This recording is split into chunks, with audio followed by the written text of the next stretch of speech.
আসসালামু আলাইকুম।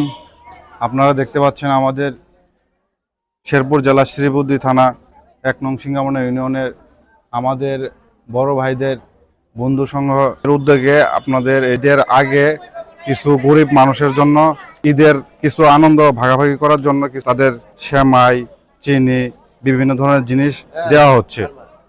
এইদিকে দেখতে পাচ্ছেন আমাদের মাঝে যে যারা গরিব অসহায় তাদের জন্য ব্যবস্থা করা হচ্ছে। ওইদিকে দেখতে পাচ্ছেন বিভিন্ন জিনিস, এগুলো একটা টুকরা করা হয়েছে, এগুলো সবার জন্য একটা করে দেওয়া হবে।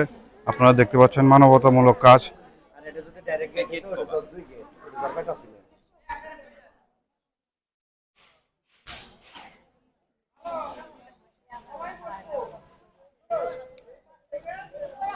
এই এই সোহেল পরে পরে শেষ কর আগে আরাম করিস না। এই স্যার এই এত কথা কস কে? হ্যাঁ থামাই দে। হ্যাঁ, বেশি বড় করেন না।